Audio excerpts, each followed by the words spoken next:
할머니, 통장 들고 지금 당장 여기서 도망치세요.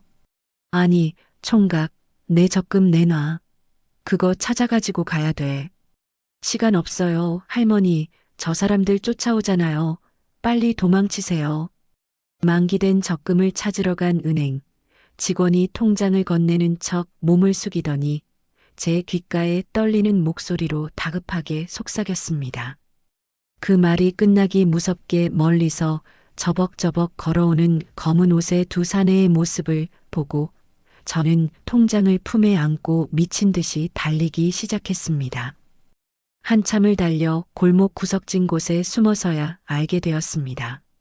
젊은 은행원의 그 떨리는 외침은 이 끔찍한 추격전의 이유를 밝혀낼 열쇠가 될 거란 것을. 안녕하세요. 올해 71가 된 시장에서 나무를 파는 강미순이라고 합니다. 저는 아직 장사할 기운도 있고 가족들도 화목하게 잘 지내는데 마음에 걸리는 게 딱 하나 있었습니다. 바로 심장병을 앓고 있는 손녀 걱정이었는데요. 걱정은 아직 오지 않는 고통을 미리 불러온다고 했던가요? 손녀의 수술을 앞두고 병원비를 마련을 위해 찾아간 은행에서 저는 끔찍한 지옥의 맛을 경험하게 되었습니다. 오직 손녀를 살리겠다는 굳은 결심 덕분에 지옥에서 벗어날 수 있었던 제 이야기 한번 들어봐 주시겠어요? 그날은 병원에서 손녀 유나의 심장 수술 날짜를 잡는 날이었습니다. 의사 선생님이 걱정스러운 표정으로 제게 말했거든요. 유나 수술은 다음 주 금요일로 잡혔습니다. 이것저것 합치면 수술비는 대략 2,500만 원 정도 나올 것 같습니다. 의사가 어렵게 말을 꺼냈을 때 제 세상은 그 순간 무너져 내리는 것만 같았습니다. 9살짜리 손녀가 태어날 때부터 심장이 좋지 않아 언젠가는 큰 수술을 받아야 한다는 건 짐작은 하고 있었죠.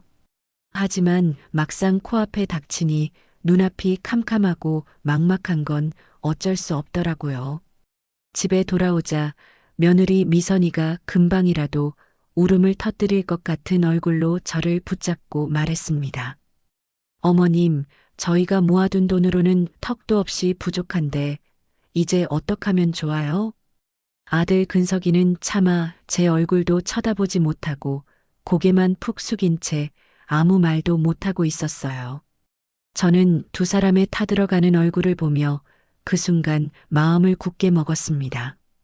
그래, 내가 평생 아끼고 모아온 그 적금을 깰 때가 왔구나 하고요. 아무 걱정하지 말거라. 이 애미가 어떻게든 해결할 테니. 제가 일부러 더 단단한 목소리로 말하자 미선이가 제 손을 꼭 잡으며 고개를 끄덕였습니다. 다음 날 아침 저는 동이 트자마자 곧장 제가 거래하는 은행으로 향했습니다. 자그마치 50년 넘게 거래해 온 제 젊은 시절부터의 역사와 함께 해온 은행이었죠. 그곳에 제 평생에 모아온 적금 통장이 있었어요. 매달 10만 원씩 형편이 어려울 땐 5만 원이라도 거르지 않고 꼬박꼬박 부어온 제 눈물 같은 돈이었습니다. 그런데 은행에 도착하고 나서 깜짝 놀랐어요. 제가 기억하던 낡고 정겨운 인테리어는 온데간데 없고 눈이 부실 정도로 번쩍이는 현대식 건물로 완전히 바뀌어 있더라고요.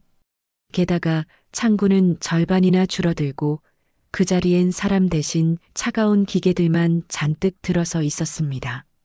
어르신, 무슨 일로 오셨어요? 훤칠한 안내 직원이 다가와 싹싹하게 물었습니다. 저기, 내가 적금을 좀 깨려고 하는데. 아, 적금 해지시군요. 그럼 저쪽 창구로 가셔서 번호표 뽑고 기다리시면 됩니다. 번호표를 뽑아들고 하염없이 기다렸습니다. 그날따라 어찌나 사람이 많던지 좋기 1시간은 넘게 기다린 것 같아요. 드디어 제 차례가 되어 창구로 다가갔는데 김여준이라는 이름표를 단 젊은 남자 직원이 저를 맞이했습니다. 어서 오십시오, 고객님. 어떤 업무 도와드릴까요? 김여준이 제게 친절하게 물었습니다. 여기 이 정기적금을 해지하려고요. 집에 급한 일이 생겨서 저도 모르게 목소리가 기어들어갔습니다. 평생을 모은 돈을 단번에 꺼내 써야 한다는 사실이 제 마음을 무겁게 짓눌렀거든요. 김여준이 제 통장을 받아들고는 컴퓨터 화면을 뚫어지게 들여다봤어요. 그런데 무언가 이상했습니다. 자판을 두드리는 손길이 자꾸만 허공에서 망설이는 게 보였거든요. 무언가를 입력하다가 멈추고 다시 입력하다가 또 멈추고 저기 혹시 무슨 문제라도 있는 건가요? 불안한 마음에 제가 먼저 물었습니다. 아닙니다. 고객님, 잠시만 기다려 주세요. 김여준이 화들짝 놀라며 당황한 기색으로 대답했어요. 그러더니 옆자리 직원에게 무언가 다급하게 묻기 시작하더라고요. 저는 초조한 마음에 저도 모르게 마른 손만 계속 비비며 기다렸습니다. 그렇게 피가 마르는 것 같은 10분이 지나고 나서야 김여준이 돌아왔습니다. 고객님, 요청하신 업무 모두 처리되었습니다. 그가 통장과 함께 두툼한 서류 뭉치를 제게 건넸습니다. 저는 그제야 안도의 한숨을 내쉬며 서류를 받으려고 손을 뻗었죠. 바로 그때였습니다. 김여준이 갑자기 제 쪽으로 몸을 숙이더니 귓가에 대고 아주 작은 목소리로 속삭였어요. 할머니, 아무것도 묻지 마시고 지금 당장 여기서 도망치세요. 빨리요. 네. 그게 대체 무슨 소리예요? 너무 놀라 저도 모르게 목소리가 커졌습니다. 김여준은 대답 대신 눈짓으로 은행 입구 쪽을 가리켰습니다. 저도 모르게 그쪽으로 고개를 돌렸는데 그곳엔 검은 양복을 입은 험상궂은 남자 2명이 저를 향해 곧장 걸어오고 있었습니다. 그 발걸음이 어찌나 빠르고 위협적인지 마치 먹이를 발견한 맹수 같았어요. 그중 한 명과 찰나의 순간 눈이 마주쳤습니다.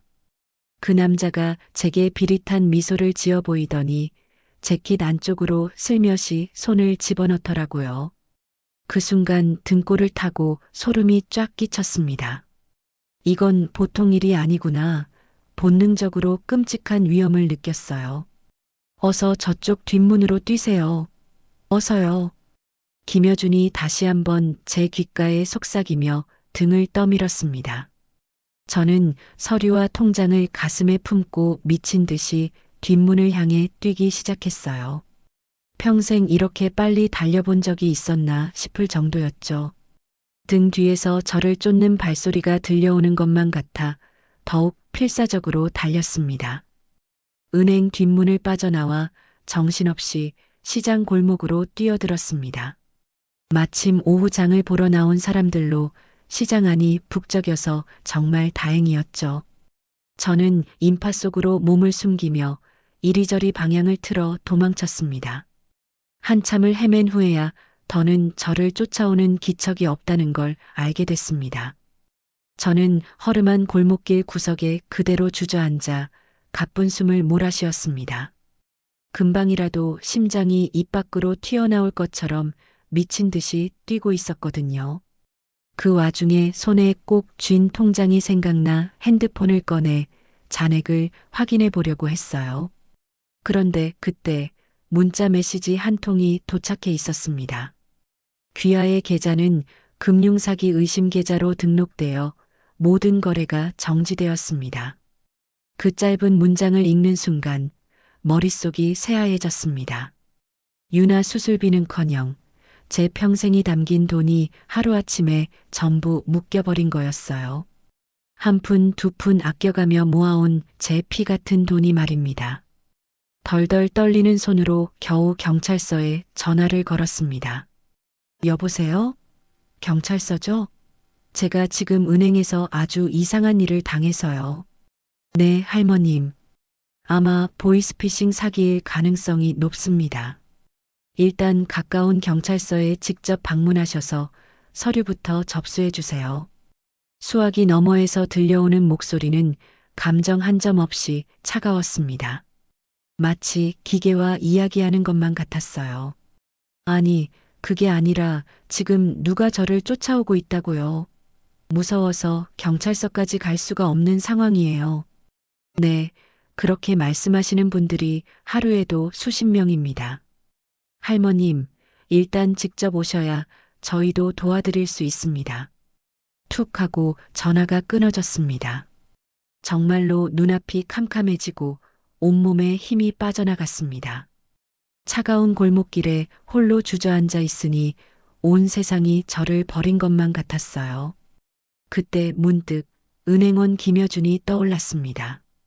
그 아수라장 속에서 유일하게 저를 도우려 했던 사람이었거든요. 김여준, 그래 김여준. 저는 그의 이름을 속으로 몇 번이고 되뇌었습니다.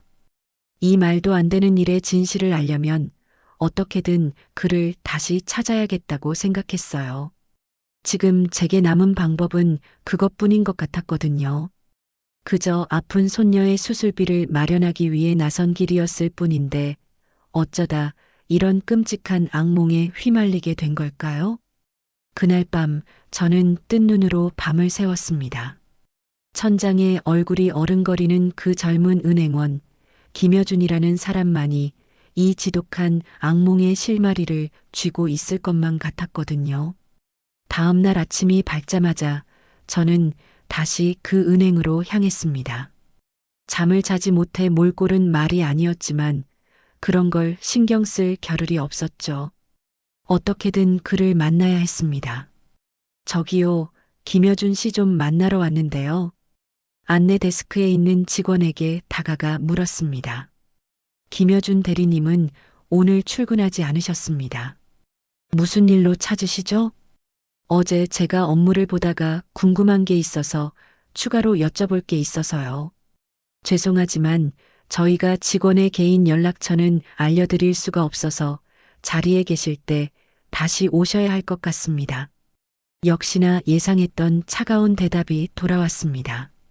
저는 하는 수 없이 은행 근처 찻집에 자리를 잡고 창밖만 뚫어져라 쳐다봤어요. 혹시라도, 정말 혹시라도 김여준이 근처에 나타날까 싶어서요. 하지만 해가 저물도록 그는 나타나지 않았습니다.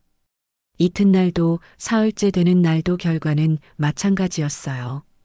그는 마치 처음부터 없었던 사람처럼 흔적도 없이 사라진 것 같았습니다. 저는 결국 다른 방법을 찾아 나섰습니다.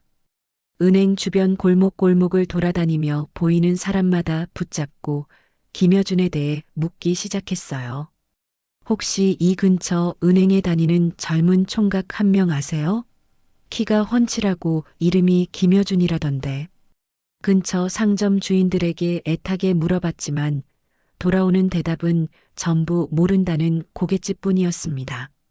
그렇게 며칠을 속절없이 헤매던 중이었어요. 은행 뒷문 근처에서 묵묵히 바닥을 쓸고 계시던 환경미화원 아주머니 한 분을 만났습니다. 아주머니, 실례지만 혹시 이 은행에서 일하는 김여준이라는 청년 아시나요?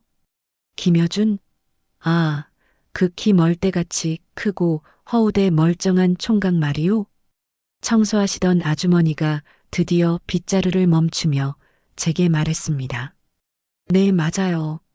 혹시 그 사람 어디 사는지 아세요? 글쎄요.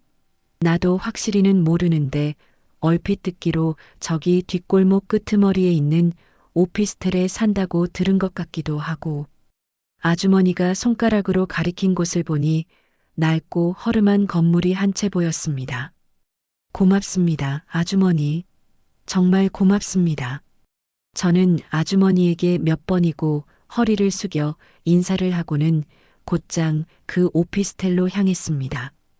관리사무소에 가서 김여준에 대해 물어봤지만 개인정보라 알려줄 수 없다며 문전박대를 당했습니다. 결국 가장 무식한 방법을 쓸 수밖에 없었죠. 건물 앞에서 무작정 기다리기로 한 겁니다. 저녁 6시부터 밤 10시가 넘도록 눈을 떼지 않았지만 김여준은 나타나지 않았습니다. 이틀째도 사흘째도 마찬가지였어요. 그리고 나흘째 되던 밤이었습니다. 이제 그만 포기해야 하나 싶어 무거운 엉덩이를 때려던 찰나 저 멀리 골목 끝에서 익숙한 그림자가 나타났습니다. 바로 김여준이었어요. 김여준 씨. 저는 저도 모르게 소리를 지르며 그에게 달려갔습니다. 그런데 저를 본 김여준의 얼굴이 순식간에 새하얗게 질리는 게 아니겠어요? 누구세요? 그가 겁에 질려 뒷걸음질 치며 저를 경계했습니다. 저예요. 며칠 전에 은행 창구에서 뵀잖아요. 제가 적금 해지하러 갔을 때 잘못 보셨습니다. 사람 착각하신 것 같으니 그만 가보세요. 김여준은 필사적으로 고개를 저으며 오피스텔 입구 쪽으로 걸음을 재촉했습니다. 저는 다급한 마음에 그의 바짓가랑이를 와락 붙잡았습니다. 제발요. 제발 좀 도와주세요. 우리 불쌍한 손녀가 지금 당장 수술을 받아야 한단 말이에요. 참았던 눈물이 뜨겁게 터져 나오며 뺨을 타고 주르륵 흘러내렸습니다. 정말이지 너무나도 절박했거든요. 이거 놓으세요. 사람 잘못 보셨다니까요. 김여준이 제 손을 뿌리치려 했지만 저는 죽을 힘을 다해 놓지 않았습니다. 이것 좀 제발 한 번만 봐주세요. 저는 덜덜 떨리는 손으로 지갑에서 유나의 사진 한 장을 꺼내 들었습니다. 차가운 병원 침대에 힘없이 누워있는 제 어린 손녀의 모습이었어요. 이 아이가 제 손녀딸 유나예요. 심장이 아파서 큰 수술을 받아야 하는데 제가 평생 모은 돈이 전부 묶여버렸어요. 김여준이 마지못해 사진을 내려다보았는데 그 순간 표정이 돌처럼 굳어졌습니다. 그의 눈동자 안에서 죄책감과 두려움이 심하게 뒤엉키는 것이 보였습니다. 김여준 씨가 저한테 경고해줬잖아요. 저더러 빨리 도망치라고 말해줬잖아요. 김여준은 한참 동안 아무 말 없이 입술만 달싹이더니 불안하게 주위를 휙휙 둘러보며 말했습니다. 일단 빨리 들어오세요. 그가 오피스텔 현관문을 열고 저를 안으로 이끌었습니다. 집 안에 들어서자마자 저는 깜짝 놀랐습니다. 방 안가득 이삿짐을 싸놓은 상자들이 어지럽게 널려 있었기 때문입니다. 김여준 씨도 도망칠 준비를 하고 있었군요. 저는 방 안의 상자들을 보며 말했습니다. 김여준은 힘없이 고개를 끄덕였습니다. 할머니, 여긴 위험해요. 왜 아직도 여기 계신 거예요? 제 돈이 대체 어떻게 된 건지 알아야겠어요. 지금 저를 도와줄 사람은 김여준 씨밖에 없어요. 김여준이 세상을 다 잃은 사람처럼 깊은 한숨을 내쉬었습니다. 우선 앉으세요. 전부 다 말씀드릴게요. 그가 먼지 쌓인 의자 하나를 제 앞에 놓아주었습니다. 할머니께서 가입하셨던 그 적금 상품, 처음부터 전부 가짜였어요. 네, 가짜라니요? 그게 무슨 말이에요? 저희 지점장이 악덕 사채업자랑 짜고 만든 유령 상품이에요. 높은 이자를 미끼로 어르신들의 은퇴 자금을 노리는 거죠. 김여준의 목소리가 파르르 떨리고 있었습니다. 그럼 내 돈은, 내 피 같은 돈은 어디로 간 거란 말이에요? 전부 투자라는 명목으로 빼돌려서 자기들 주머니를 채운 거예요. 그러다 할머니처럼 중간에 돈을 찾으러 오는 분이 나타나면 곧바로 계좌를 정지시키고 문제를 제기하면 그날 봤던 깡패 같은 놈들을 보내서 입을 막는 거고요. 저는 너무 큰 충격에 말문이 막혔습니다. 성실하게 모아온 제 인생 전부가 이런 식으로 허망하게 사라져버린다니요. 김여준 씨는 이 사실을 어떻게 알게 된 거예요? 얼마 전에 우연히 지점장 컴퓨터에서 관련 파일들을 보게 됐습니다. 거기에 피해자 명단까지 전부 들어 있었어요. 김여준이 자리에서 일어나 서랍을 뒤지며 말했습니다. 할머니 같은 피해자가 수십 명은 더 돼요. 전부 자식들한테 짐 되기 싫어서 쌈짓돈이라도 모아보려던 어르신들이에요. 그래서 저한테 도망치라고 경고해 주신 거군요. 네. 차마 양심상 그냥 눈 감아드릴 수가 없었습니다.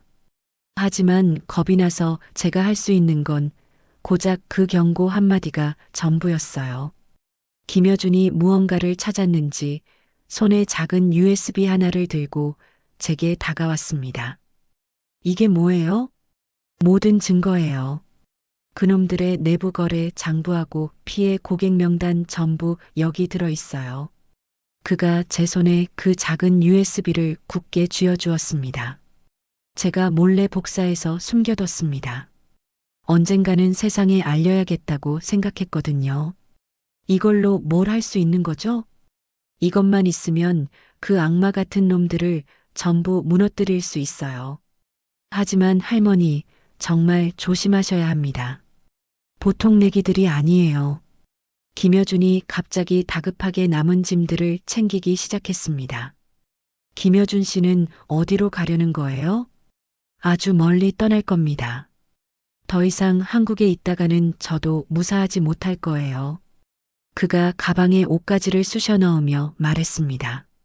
그놈들이 제가 할머니께 경고했다는 걸 알게 되는 날엔 저 또한 쥐도 새도 모르게 사라질 겁니다. 고마워요. 정말 고마워요, 총각. 저는 김여준에게 깊이 고개를 숙였습니다. 할머니, 부디 몸 조심하세요. 그리고 그 USB는 목숨보다 더 소중하게 지키셔야 합니다. 김여준이 가방을 둘러매고 현관문을 열었습니다.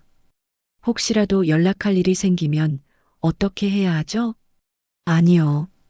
절대 연락하지 마세요. 그게 할머니도 살고 저도 사는 길입니다. 그가 마지막으로 저를 한번 돌아보며 말했습니다. 부디 할머니 손녀가 무사히 수술받기를 기도하겠습니다. 쾅 하고 현관문이 닫히고 저는 바깥에 덩그러니 혼자 남았습니다. 저는 제 손안에 들린 작고 차가운 USB를 가만히 내려다보았습니다. 이제 정말로 제가 직접 나서야 할 때가 온 것 같았습니다. 김여준이 목숨을 걸고 제게 건네준 이 증거로 저는 반드시 유나의 수술비를 되찾아야겠다고 다짐하고 또 다짐했습니다. 그리고 저처럼 억울한 피해자가 두 번 다시는 생기지 않도록 말이에요. 김여준이 제 손에 쥐어준 작은 USB는 그저 증거가 아니었습니다. 그것은 제 마지막 남은 희망이자 꺼져가는 제 인생의 마지막 불씨와도 같았죠. 저는 그 희망을 손에 꼭 쥔 채 곧장 경찰서로 가기 위해 채비를 했습니다. 그래요. 법과 정의가 살아있다면 제 억울함을 분명 풀어줄 거라고 믿었습니다. 하지만 경찰서로 향하기 전에 꼭 해야만 하는 일이 한 가지 있었습니다. 호랑이 굴에 들어가더라도 대비는 단단히 해야 하는 법이니까요. 혹시 모를 최악의 상황을 대비해서 이 소중한 증거를 다른 곳에도 남겨둬야 했습니다. 저는 근처 상가에 있는 PC방으로 들어섰습니다. 컴퓨터라고는 평생 만져본 적도 없는 제게는 너무나 낯설고 어지러운 공간이었죠. 저는 어쩔 줄 몰라 머뭇거리다가 카운터에 앉아 있는 젊은 사장님에게 다가가 간절하게 부탁했습니다. 저기 사장님, 죄송한데 제가 컴맹이라 뭐 하나만 좀 도와주실 수 있을까요? 꾸벅꾸벅 졸고 있던 PC방 사장이 저를 보고는 눈을 비비며 고개를 들었습니다. 네, 어르신. 무슨 일이신데요? 편하게 말씀하세요. 다른 게 아니고 이 USB 안에 있는 것들을 이메일이라는 곳으로 좀 보내주실 수 있을까요? 어떻게 하는 건지 도통 모르겠어서요. 아, 그거요? 그거야 간단하죠. 이리 와서 앉으세요. 어르신 이메일 주소만 있으면 되니까 제가 이메일을 만들어서 보내드릴게요. 다행히 사장님은 아주 친절한 청년이었습니다. 그가 익숙한 손놀림으로 컴퓨터를 몇 번 두드리자 USB에 있던 파일들이 제 이메일로 차곡차곡 전송되는 것이 보였습니다. 화면을 보고 나서야 저는 비로소 가슴을 쓸어내릴 수 있었습니다. 그가 메일 주소와 비밀번호를 종이에 적어주었고 문자로도 보내주었습니다. 정말 고마워요, 총각. 정말 고마워요. 복 받을 거예요. 에이, 뭐려. 별것도 아닌데요. 날도 추운데 조심히 들어가세요. 어르신. 따뜻한 인사를 뒤로하고 PC방을 나섰습니다. 이제 정말로 모든 준비가 끝났습니다. 저는 곧장 경찰서로 향했죠. 경찰서의 차가운 공기는 제 마음을 더욱 무겁게 짓눌렀습니다.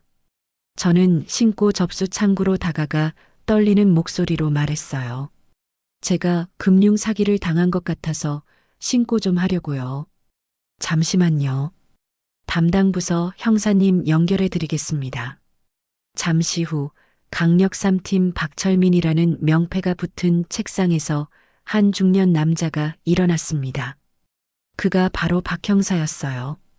인상이 푸근하고 서글서글한 것이 척 보기에도 믿음직스러워 보였습니다. 어르신, 이쪽으로 오셔서 앉으시죠. 대체 어떤 억울한 일을 당하셨는지 저한테 차근차근 전부 말씀해 보세요. 박 형사는 제게 따뜻한 종이컵 물까지 건네며 의자를 권했습니다. 저는 그 친절함에 잠시 긴장이 풀려 은행에서 적금을 해지하려다 겪었던 끔찍한 일부터 시작해서 김여준을 만나 이 USB를 건네받기까지의 모든 과정을 숨김없이 털어놓았습니다.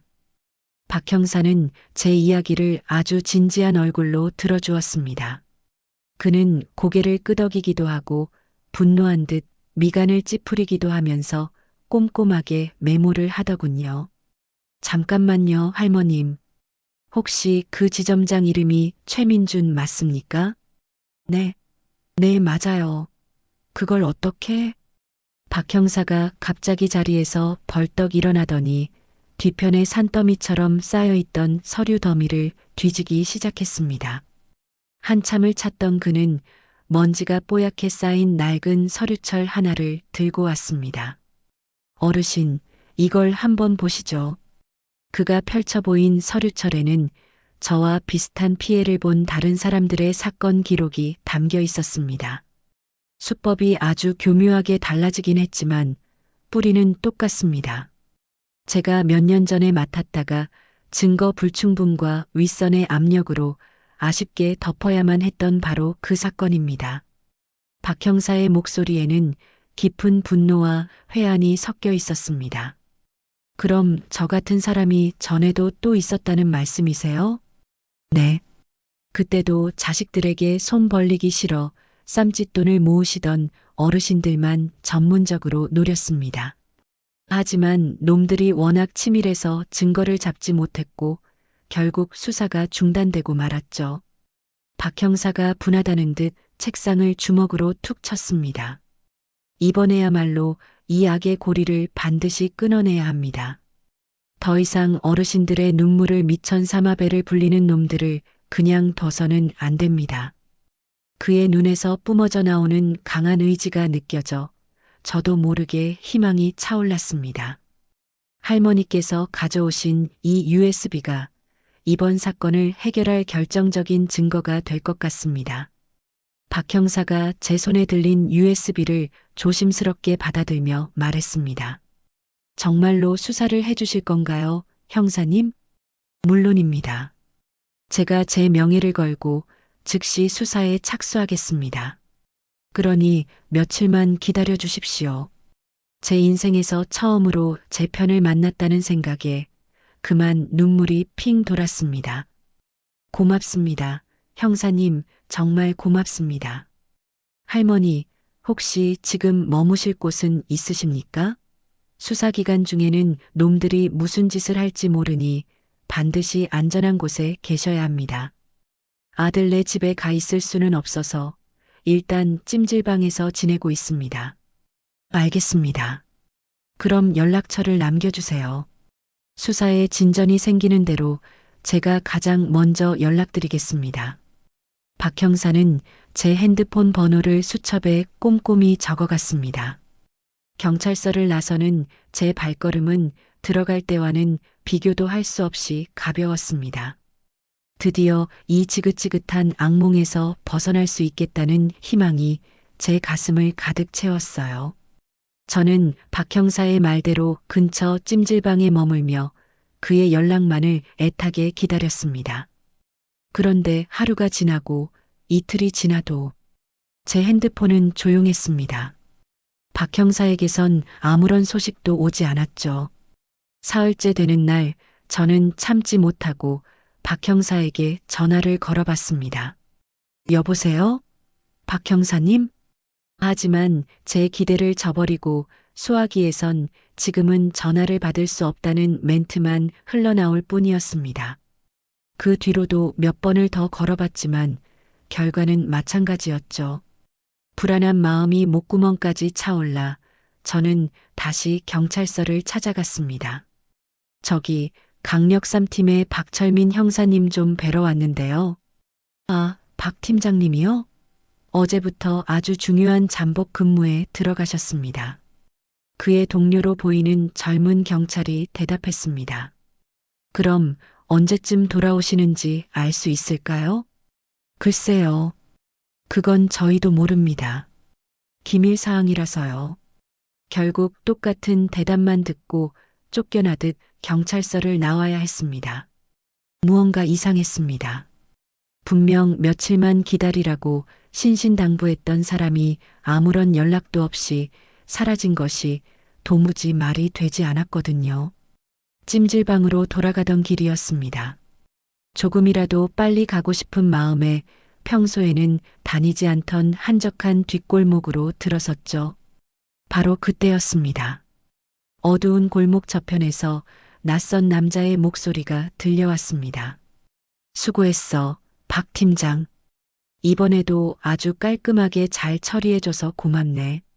저는 급하게 골목 모퉁이에 몸을 숨겼습니다. 누군가 싶어 몰래 훔쳐보니 글쎄 박 형사가 검은 양복을 입은 남자 2명과 나란히 서서 이야기를 나누고 있는 것 아니겠어요? 맙소사. 그 남자들은 은행에서 저를 맹수처럼 쫓던 바로 그 사람들이었습니다. 이번에는 그 할망구 입을 확실하게 막아야 해. 자꾸 귀찮게 돌아다니면 곤란하니까. 검은 양복을 입은 남자 중 한 명이 음산하게 말했습니다. 걱정 마쇼. 그 할망구가 가져온 증거 USB는 내가 알아서 깨끗하게 처리했고 그 노인네도 곧 정신 나간 치매 환자로 만들어서 아무도 그 말을 믿지 않게 만들 테니까. 박 형사가 비열하게 웃으며 대답했습니다. 그러자 검은 양복 남자가 두툼한 돈 봉투를 박 형사의 품에 안겨주었습니다. 역시 박 팀장이야. 다음에도 이런 일 생기면 잘 부탁해. 언제든지 연락만 주쇼. 이런 뒤처리하는 게 내 전문 아니겠소. 박 형사가 웃으며 그 더러운 돈 봉투를 받아 재킷 안주머니에 찔러 넣었습니다. 두 사람이 만족스럽다는 듯 악수를 하고 어둠 속으로 사라지는 모습을 봤을 때 저는 온몸의 피가 차갑게 식어버리는 것을 느꼈습니다. 박 형사마저 제가 마지막 희망이라고 믿었던 그 경찰마저 처음부터 그들과 한패였던 겁니다. 제가 목숨처럼 지켜 건넸던 USB도 저의 애끓는 신고도 모두 사기꾼들의 손에 고스란히 넘어간 것이었습니다. 다리에 힘이 풀려 그 자리에 주저앉을 뻔했습니다. 세상이 무너져 내리는 것 같았어요. 마지막 희망의 동아줄이 썩은 지푸라기였다는 사실에 끔찍한 절망감이 제 온몸을 휘감았습니다. 저는 비틀거리는 걸음으로 그 자리를 빠져나와 찜질방으로 돌아갔습니다. 하지만 그곳은 더 이상 안전한 피난처가 아니었습니다. 다음 날부터 상황은 걷잡을 수 없이 나빠졌습니다. 놈들이 본격적으로 제 숨통을 조여오기 시작한 거였죠. 찜질방으로 돌아와 구석에서 쪽잠을 자고 있는데 갑자기 우락부락한 사내들이 들이닥쳤습니다. 여기 강미순이라는 할머니 한 분 계시죠? 네. 그런 사람 여기 없는데요? 찜질방 직원의 다급한 목소리에 저는 본능적으로 비상계단으로 몸을 날렸습니다. 가까스로 그곳을 빠져나왔지만 심장이 터져버릴 것만 같았습니다. 그 후부터는 더욱더 끔찍한 일이 벌어졌습니다. 제가 사는 동네 곳곳에 제 얼굴이 박힌 전단지가 나붙기 시작했거든요. 치매 증상으로 집을 나가신 강미순 어르신을 찾습니다. 제 선명한 사진 아래에 멀쩡한 사람을 치매 환자로 몰아가는 뻔뻔한 글이 적혀 있었습니다. 놈들은 저를 정신이 온전치 못한 사람으로 만들어 제가 하는 모든 말을 거짓으로 만들 작정이었습니다. 이제 그 누구도 제 말을 믿어주지 않을 테고 도움을 청할 길은 완벽하게 막혀버렸습니다. 저는 하루아침에 도망자 신세가 되었습니다. 낡은 모자를 눈두덩이까지 깊게 눌러쓰고 마스크로 얼굴의 절반을 가린 채 그림자처럼 숨어 다녀야 했죠. 어두운 밤이 되면 공중화장실에서 고양이처럼 세수를 했고 편의점에서 버려지는 폐기 음식으로 허기진 배를 채웠습니다. 유나야, 우리 강아지, 할머니가 꼭 지켜줄게. 조금만 기다려. 차가운 길바닥에 웅크리고 앉아 혼잣말을 중얼거리며 버텼습니다. 눈에 밟히는 손녀를 위해서라면 지옥이라도 견딜 수 있을 것 같았거든요. 하지만 이렇게 끝없이 숨어 다닐 수만은 없는 노릇이었습니다. 저는 다른 방법을 찾아야만 했습니다. 썩어 빠진 공권력이 아닌 진정으로 제 편이 되어줄 수 있는 단 한 사람을 말입니다. 더 이상 찜질방은 안전하지 않았고 이젠 하룻밤 몸을 누일 곳조차 마땅치 않았죠. 저는 정처 없이 거리를 헤매다 동네 도서관의 카페에 불이 켜진 걸 보게 되었습니다. 일단 저기라도 들어가서 얼어붙은 몸이라도 녹여야겠다 싶었습니다. 도서관 카페의 따뜻하고 고요한 공기가 제 온몸을 감싸주었습니다. 사람들은 저마다 책을 읽고 차를 마시고 노트북을 하고 있는 등 자신들의 세계에 빠져 있었죠. 저는 가장 구석진 자리, 사람들의 눈에 띄지 않는 곳에 조용히 앉아 잠시 숨을 골랐습니다. 그때였습니다. 제 앞자리에 앉은 한 젊은 여성이 노트북 화면을 보며 무언가 열심히 이야기하고 있는 모습이 눈에 들어왔습니다. 자세히 보니 인터넷으로 생방송을 진행하고 있는 듯 했습니다. 안녕하세요, 시청자 여러분. 진실을 파헤치는 금융 전문가 이지혜입니다. 차분하면서도 힘이 있는 아주 또렷한 목소리였습니다. 오늘은 최근 몇 년 사이 교묘한 수법으로 급증하고 있는 노년층 대상 금융사기, 이른바 실버 금융 스캠의 실체에 대해 이야기해 보겠습니다. 저는 그 말을 듣는 순간 귀가 번쩍 뜨였습니다. 마치 제 머릿속에 들어왔다 나간 사람처럼 지금 제 상황을 정확히 꿰뚫고 있는 이야기였거든요. 이런 사기 조직의 특징은 은행이라는 신뢰도 높은 기관을 앞세워 고금리를 미끼로 어르신들의 소중한 노후 자금을 유치합니다. 그리고는 아무도 알아볼 수 없는 복잡한 서류 조작과 페이퍼 컴퍼니를 통해 그 돈을 합법적인 투자금인 것처럼 세탁하여 빼돌리는 겁니다. 이지혜라는 전문가는 화면에 각종 도표까지 띄워가며 알기 쉽게 설명했습니다. 가장 큰 문제는 이것이 단순히 몇몇 사기꾼들의 개인 범죄가 아니라는 점입니다. 은행의 내부 고위직부터 비호해주는 경찰, 그리고 그 뒤에 숨은 거대한 검은 자본까지 아주 조직적으로 움직이는 거대한 범죄 집단이 존재한다는 사실입니다. 저는 저도 모르게 숨을 죽였습니다. 그녀가 하는 말 한마디 한마디가 제 가슴에 비수처럼 날아와 박혔습니다. 박 형사의 비열한 웃음이 눈앞에 어른거렸죠. 하지만 이상하게도 이런 대형 사기 사건에 대한 당국의 수사는 번번이 중간에 흐지부지 중단되곤 합니다. 왜일까요? 네, 시청자 여러분이 생각하시는 그대로입니다. 바로 사건을 덮으려는 보이지 않는 윗선의 거대한 압력 때문입니다. 이지혜의 분석은 날카롭다 못해 서늘할 정도였습니다.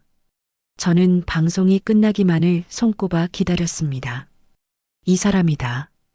이 사람이라면 분명 나를 도와줄 수 있을 것이다.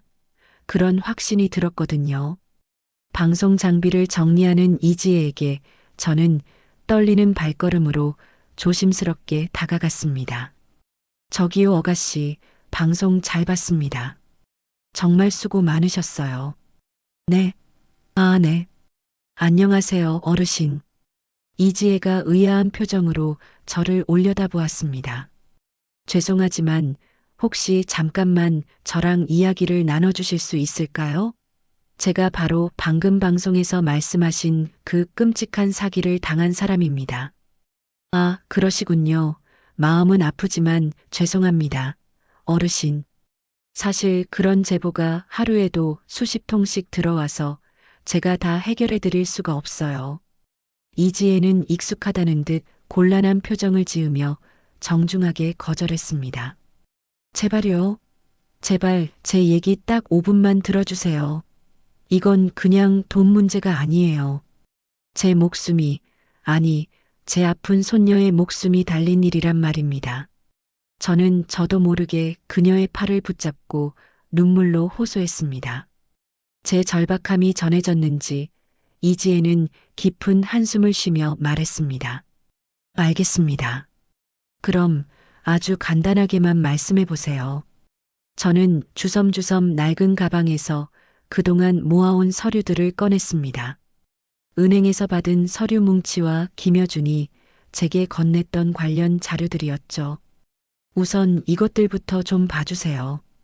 이지혜는 서류들을 마지못해 건네받아 대충 훑어보기 시작했습니다. 그녀의 얼굴에는 별 관심 없다는 표정이 역력했죠. 그런데 바로 그 순간이었습니다. 무심하게 서류를 넘기던 그녀의 손이 갑자기 한 지점에서 딱 멈췄습니다. 그녀의 눈빛이 순식간에 날카롭게 변했습니다. 이 회사 이름 골든브릿지 인베스트먼트? 이지혜가 믿을 수 없다는 듯 서류의 한 부분을 손가락으로 가리키며 제게 물었습니다. 네, 맞아요. 그게 무슨 문제라도 있는 건가요? 할머니, 이거 정말 중요한 정보예요. 이 서류 대체 어디서 나신 거예요? 이지혜의 목소리가 흥분으로 가늘게 떨리기 시작했습니다. 이 회사는 제가 지난 2년 동안 죽어라 추적하고 있던 유령 회사, 바로 페이퍼 컴퍼니예요. 이 거대한 금융 범죄 조직의 심장이나 다름없는 곳이라고요. 그녀는 곧바로 노트북을 열어 무언가를 미친 듯이 검색하기 시작했습니다. 할머니, 지금 저랑 얘기 좀 길게 하셔야겠습니다. 당장 저희 사무실로 가시죠. 여기서 할 이야기가 아닙니다. 이지혜는 더 생각할 것도 없다는 듯 가방을 챙기며 자리에서 일어났습니다. 정말로 저를 도와주시겠다는 건가요? 어르신, 이건 단순히 누굴 돕고 말고의 문제가 아닙니다. 할머니께서 가지고 계신 이 정보는 제가 그토록 찾아 헤매던 이 거대한 퍼즐의 마지막 조각일지도 모릅니다. 우리는 도서관을 나와 곧장 그녀의 사무실로 향했습니다. 이지혜의 오피스텔에 들어선 순간 저는 제 눈을 의심했습니다. 온 벽면이 사건과 관련된 기사, 인물관계도 서류들로 빈틈없이 도배되어 있었고 여러 대의 컴퓨터 모니터는 주식 시세와 뉴스 속보를 쉴 새 없이 쏟아내고 있었습니다. 마치 영화에서나 보던 작은 비밀 수사본부 같았죠. 우선 여기 앉으세요. 따뜻한 차 한 잔 먼저 드릴게요. 이지혜가 어지러운 서류 더미 속에서 의자 하나를 빼내 제게 권했습니다. 이제 처음부터 끝까지 아주 사소한 것 하나도 빼놓지 말고 전부 다 말씀해 주세요. 저는 손녀 유나의 수술 이야기부터 시작해서 은행에서 겪었던 일, 김여준을 만나 증거를 얻게 된 과정, 그리고 저를 배신한 박 형사에 대한 이야기까지 모든 것을 남김없이 털어놓았습니다. 이지혜는 제 이야기를 들으며 컴퓨터에 무서운 속도로 내용을 기록했습니다. 그 은행원의 실명, 김여준이라는 이름도 정확히 알고 계시는 거고요? 네. 그 젊은 사람이 아니었으면 전 아무것도 몰랐을 거예요. 그럼 그 김여준 씨가 건넨 USB 파일들 혹시 다른 곳에 저장해 두신 것, 백업해 두신 게 있으신가요? 네. 경찰서에 가기 전에 PC방에 들러서 제 이메일로 전부 보내놨어요. 세상에 할머니, 정말 대단하세요. 그럼 지금 당장 그 파일을 확인해 볼 수 있을까요? 저는 이지혜에게 메일 주소와 비밀번호를 전해 주었습니다. 그녀가 제 이메일에 접속했고 그 안에 고스란히 보관된 파일들을 내려받았습니다. 이지혜가 파일들을 하나씩 열어보던 중 갑자기 흥분을 감추지 못하고 외쳤습니다. 이건 진짜 대박이에요. 단순한 거래 장부가 아니에요. 돈이 흘러간 날짜, 인출된 차명 계좌, 최종 수취인 코드까지. 이건 완벽한 자금 세탁의 증거라고요. 그게 정말로 도움이 많이 되는 건가요? 도움이 되는 정도가 아니라 이건 결정적 증거예요. 할머니, 이것만 있으면 저 악마 같은 놈들을 전부 다 끌어내릴 수 있어요.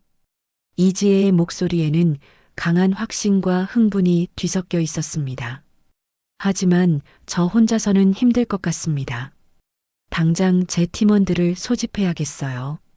이지혜는 망설임 없이 핸드폰을 들고 자신의 작은 어벤져스 팀을 소집했습니다. 곧이어 약속이라도 한 듯 2명의 친구가 도착했습니다. 할머니, 정식으로 소개할게요. 이쪽은 백기철 변호사님과 기자 친구 노은서예요. 키가 크고 반듯한 인상에 안경 쓴 남자가 제게 다가와 정중하게 허리를 숙여 인사했습니다. 어르신, 처음 뵙겠습니다. 백기철이라고 합니다. 지혜에게 어르신의 기막힌 사정을 전해 듣고 제가 도울 일이 분명히 있겠다 싶어 한 걸음에 달려왔습니다. 세상에 변호사님께서 저 같은 사람을 도와주신다고요? 물론입니다. 이런 유형의 금융사기 사건 여러 번 맡아서 승소해 본 경험이 있습니다. 앞으로 진행될 모든 법적 절차나 증거 수집 방법에 대해 제가 책임지고 조언해 드릴 수 있습니다. 백기철 변호사의 자신감 넘치는 목소리에는 사람을 안심시키는 힘이 있었습니다. 그럼 당장 그놈들을 고소할 수 있는 건가요? 물론입니다. 하지만 법정 싸움이란 건 늘 변수가 많습니다. 저들의 변호인단도 만만치 않을 테고요. 이 결정적 증거를 뒷받침할 만한 추가 증거들이 더 확보된다면 우리는 백전백승할 수 있습니다. 그 말을 마친 백기철 변호사와 이지혜가 동시에 노은서를 바라봤습니다. 은서야, 이제 네가 특종 하나 터뜨려야 할 때가 온 것 같아. 말 안 해도 벌써 뛰고 있었어. 내 예전 신문사 동료들 정보 라인 지금 전부 가동시키고 있어. 노은서가 한쪽 입꼬리를 올리며 전화기를 들었습니다. 방금 경찰서 내부에 박철민 그 인간한테 제대로 찍혀서 앙심을 품고 있는 동료 경찰이 있다는 정보를 입수했어. 정말이야? 응. 우리가 살살 구슬리면 그동안 박철민이 저지른 비리들 폭포수처럼 쏟아낼 준비가 된 사람이야. 노은서가 흥미진진하다는 듯 눈을 빛냈습니다. 하지만 조심해야 해. 경찰 조직 내부 고발은 고발자 본인에게도 아주 위험한 일이 될 수 있거든. 백기철 변호사가 신중한 목소리로 걱정했습니다. 그래서 철저하게 익명 보장을 조건으로 접선할 예정이야. 아무도 모르는 안전한 곳에서 말이지. 다음 날 노은서는 약속대로 그 동료 경찰관을 비밀리에 만나고 돌아왔습니다. 사무실 문을 열고 들어오는 그녀의 얼굴은 흥분으로 발갛게 상기되어 있었습니다. 내가 정말 대박 정보를 물어왔어. 노은서가 숨을 헐떡이며 말했습니다. 박철민 그 인간 몇 년 전부터 우리가 쫓던 사채업자들이랑 주기적으로 만나고 있었대. 그리고 그 시점부터 갑자기 생활 수준이 말도 안 되게 높아졌다는 거야. 그리고 더 중요한 건 뭔지 알아? 그 동료분이 박 형사가 과거에 아주 비슷한 수법의 노인 사기 사건을 의도적으로 덮으려 했다는 사실을 법정에서 증언해 줄 의사가 있다는 거야. 노은서가 승리의 미소를 지으며 덧붙였습니다. 정말? 그럼 우리가 훨씬 더 유리해지는 거네? 이지혜가 기뻐하며 외쳤습니다. 하지만 그 용감한 분의 안전은 괜찮을까요? 괜히 우리 때문에 위험해지는 건 아닌지. 제게 도움을 준 김여준이 떠올라 걱정이 앞섰습니다. 걱정 마십시오, 할머니. 그런 경우를 대비해서 법원에는 공익제보자 신원보호제도라는 것이 있습니다. 철저하게 익명 증언으로 진행하여 그분의 신원은 저희가 책임지고 지켜드릴 수 있습니다. 백기철 변호사가 차분하게 설명해 주었습니다. 저는 눈앞에서 일사불란하게 움직이는 이 젊은 전문가들을 보며 가슴 벅찬 희망을 느꼈습니다. 이제 정말로 저 악마 같은 놈들에게 정의의 심판을 내릴 수 있을 것만 같았습니다. 고맙습니다. 정말 고마워요. 이렇게 든든할 수가 없네요. 저는 진심을 다해 고마움을 전했습니다. 이지혜의 사무실은 며칠 동안 잠들지 않는 요새와도 같았습니다. 팀원들은 며칠 밤낮으로 쉬지 않고 작업했고 마침내 흩어져 있던 진실의 조각들을 모두 맞추는 데 성공했죠. 노은서가 용감한 내부 고발자로부터 얻어낸 박 형사의 추악한 비리 자료들과 백기철 변호사가 밤을 새워 법적으로 완벽하게 검토한 증거들까지 모든 것이 이제 단 하나의 화살촉을 향하고 있었습니다. 할머니, 이제 이 모든 진실을 세상에 터뜨릴 때가 왔어요. 이지혜가 굳게 결심한 표정으로 제게 말했습니다. 어떻게 하시려는 걸까요?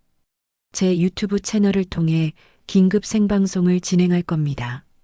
저희가 가진 모든 증거를 단 하나도 숨김없이 전부 공개할 거예요. 이지혜는 말을 마침과 동시에 카메라와 조명을 분주하게 설치하기 시작했습니다. 사무실은 순식간에 작은 방송국으로 변했죠. 방금 김여준 씨와 최종 통화 마쳤어요. 멀리서나마 영상으로 증언을 해주시기로 했어요. 노은서가 최종 상황을 보고했습니다.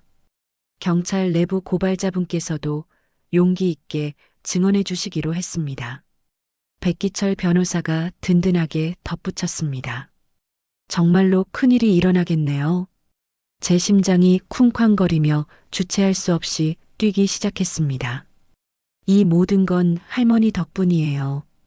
어르신께서 목숨을 걸고 용기를 내주시지 않았다면 저희는 아무것도 시작할 수 없었을 거예요. 이지혜가 제 두 손을 따뜻하게 잡아주며 말했습니다. 그날 저녁 8시 드디어 생방송이 시작됐습니다. 안녕하십니까, 시청자 여러분. 진실의 목소리, 금융 전문가 이지혜입니다. 이지혜의 목소리는 평소보다 훨씬 더 침착했지만 그 안에 담긴 분노와 단호함은 그 어느 때보다 뜨거웠습니다. 오늘 저는 여러분께 너무나도 끔찍하고 충격적인 진실 하나를 폭로하고자 합니다. 우리 사회 가장 약한 어르신들의 등골을 빼먹는 거대 금융 카르텔의 추악한 민낯을 말입니다. 방송이 시작되자마자 댓글창에 시청자들의 반응이 실시간으로 쏟아지기 시작했습니다. 그리고 오늘 이 모든 진실의 문을 열어주신 이 사건의 피해자분을 이 자리에 모셨습니다. 이지혜가 저를 향해 손짓하자 카메라의 빨간 불이 저를 비췄습니다. 저는 떨리는 목소리로 겨우 입을 열었습니다. 안녕하세요. 저는 강미순입니다. 아픈 손녀의 수술비를 마련하기 위해 평생 모은 적금을 해지하려다 이 모든 끔찍한 일을 겪게 되었습니다. 지금부터 강미순 어르신의 용감한 증언을 바탕으로 저희가 밤을 새워 조사한 결과물들을 하나씩 보여드리겠습니다. 이지혜가 첫 번째 자료를 화면에 크게 띄웠습니다. 이것은 골든 브릿지 인베스트먼트라는 유령 회사의 내부 거래 장부 원본입니다. 화면 가득 알아볼 수도 없는 복잡한 숫자들과 이름들이 나타났습니다. 여기 이 명단을 봐주십시오. 박순자 78, 김복동 81 모두 60이 훌쩍 넘으신 어르신들입니다. 이분들은 지금 평생 모은 돈을 빼앗기고 절망 속에서 하루하루를 보내고 계십니다. 실시간 시청자 수가 무서운 속도로 늘어나고 있었습니다. 그리고 이어서 이 모든 범죄가 사실임을 증명하는 두 분의 용기 있는 내부 고발자 증언을 공개하겠습니다. 이지혜가 두 번째 영상을 재생했습니다.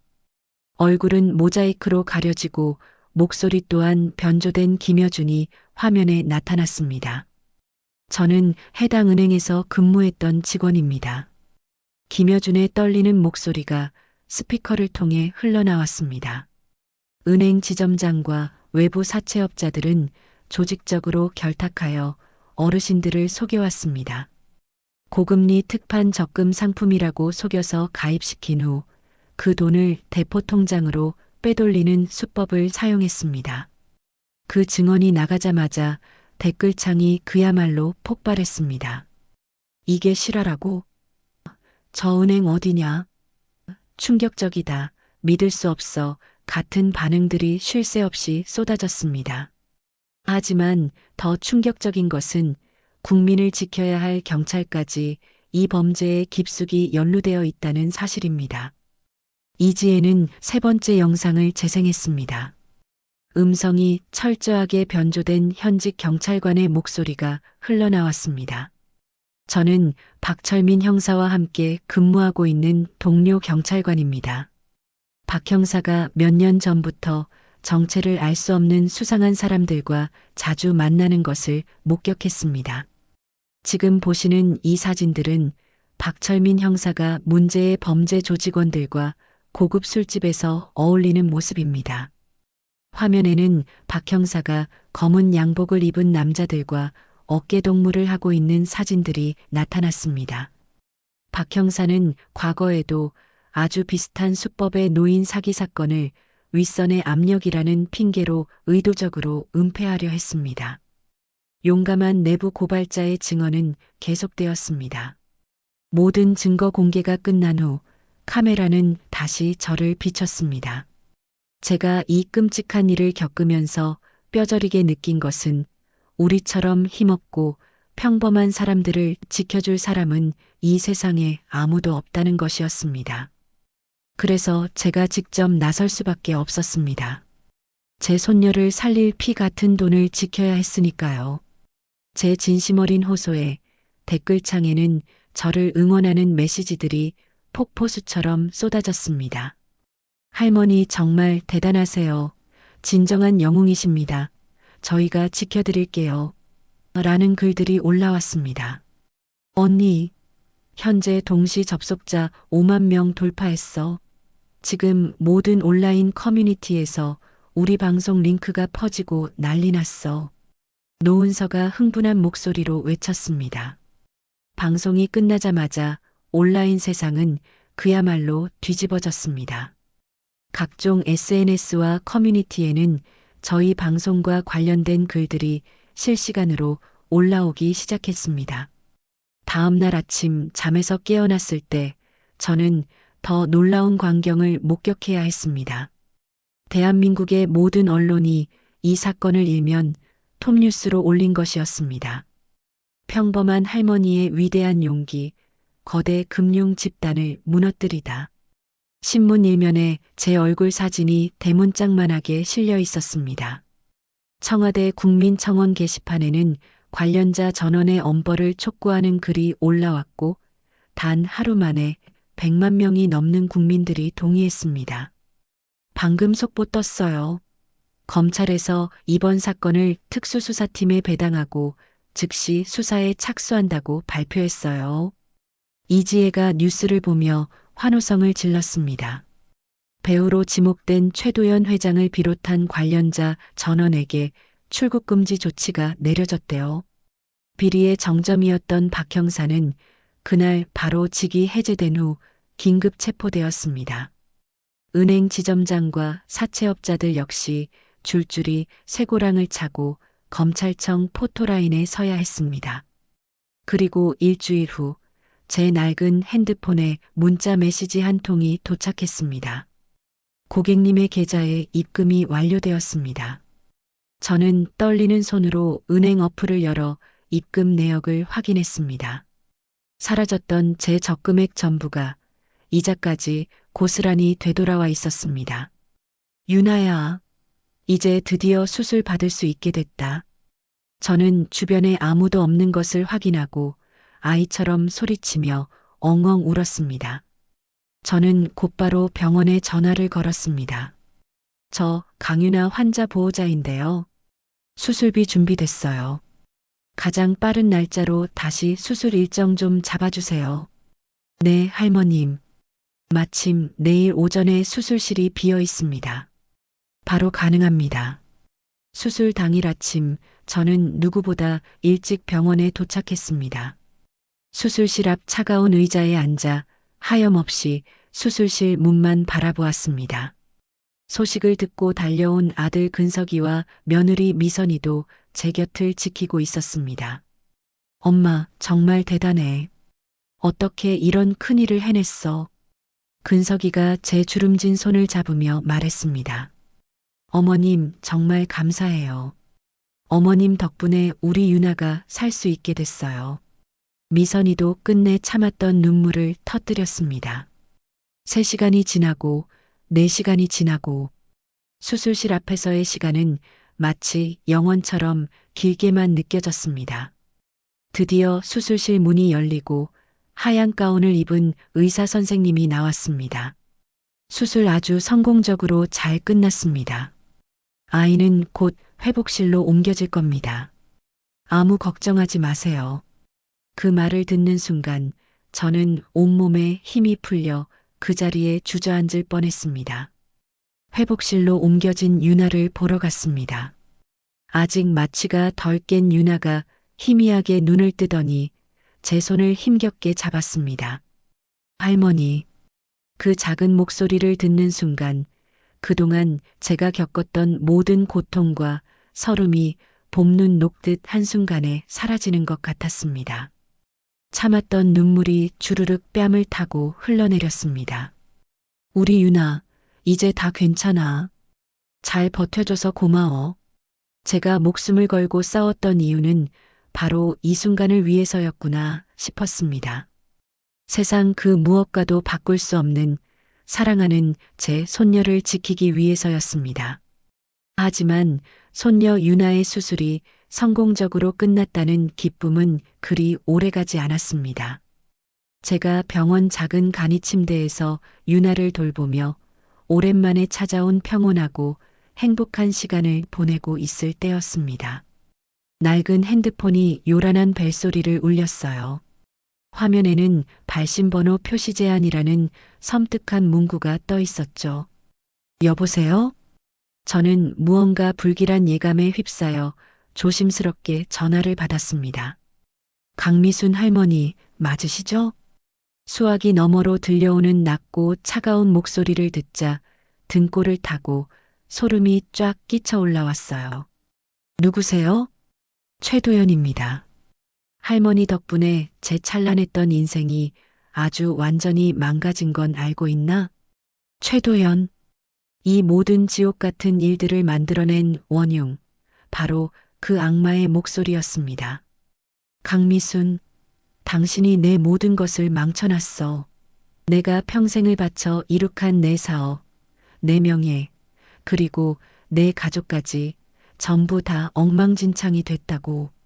최 회장의 목소리에는 칼날 같은 분노와 뼛속 깊은 원망이 가득했습니다. 그건 당신이 저지른 죄의 대가를 치르는 것뿐이에요. 저는 공포에 질려 덜덜 떨리는 목소리로 겨우 대답했습니다.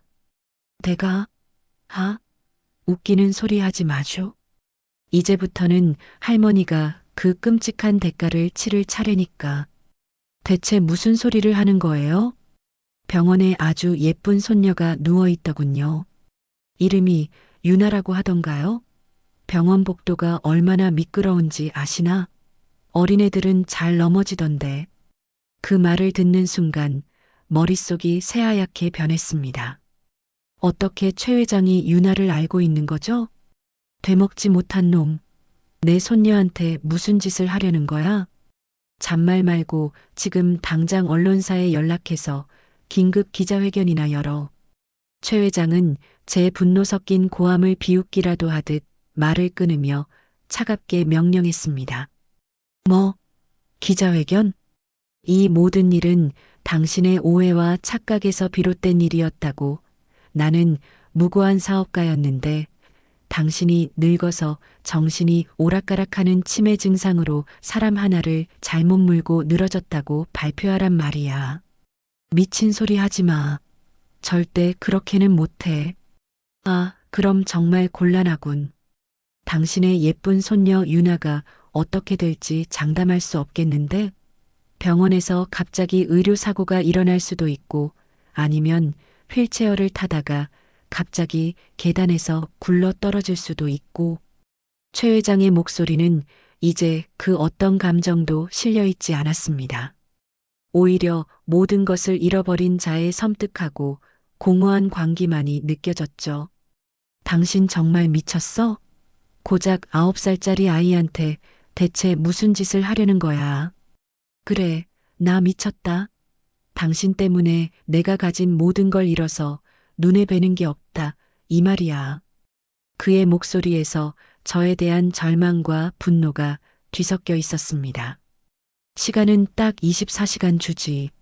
내일 저녁 이 시간까지 기자회견을 열지 않으면 당신 손녀가 무사하지 못할 테니 알아서 결정해. 제발 그러지 마. 유나는 아무 잘못도 없는 아이란 말야. 저는 저도 모르게 울먹이며 애원했습니다. 그건 이제부터 할머니가 생각해야 할 문제지. 선택은 당신 몫이야. 툭 하고 전화가 끊어졌습니다. 저는 즉시 이지혜에게 전화를 걸었습니다. 지혜 씨, 큰일 났어. 정말 큰일 났어. 할머니, 무슨 일이에요? 목소리가 왜 이렇게 떨리세요? 최 회장, 최도연 그놈이 우리 유나를 위협하고 있어. 저는 방금 있었던 통화 내용을 숨도 쉬지 않고 급하게 설명했습니다. 공포에 질린 손이 너무 심하게 떨려 핸드폰을 제대로 잡고 있기도 힘들었습니다. 뭐라고요? 일단 진정하시고 지금 당장 제가 수사팀에 연락할게요. 할머니는 절대 병실에서 움직이지 말고 유나 곁에 꼭 붙어 계세요. 이지혜가 다급하게 소리쳤습니다. 1시간쯤 지났을까요? 병원에 경찰들이 도착했고 곧이어 이지혜도 도착했습니다. 수사팀장이 직접 와서 제게 상황을 설명해 주었습니다.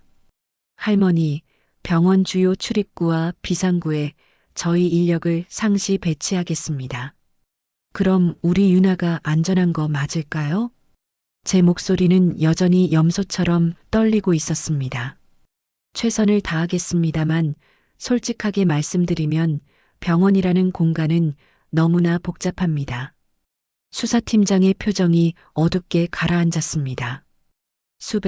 수천 명의 사람들이 드나들고 의사와 간호사, 심지어 다른 환자의 보호자인 척 위장해서 접근하는 사람을 일일이 다 막아내기란 거의 불가능에 가깝습니다.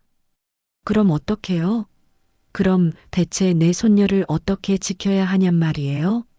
최도연은 이미 모든 걸 잃은 상태입니다. 재산은 동결됐고 사회적으로는 매장당했어요.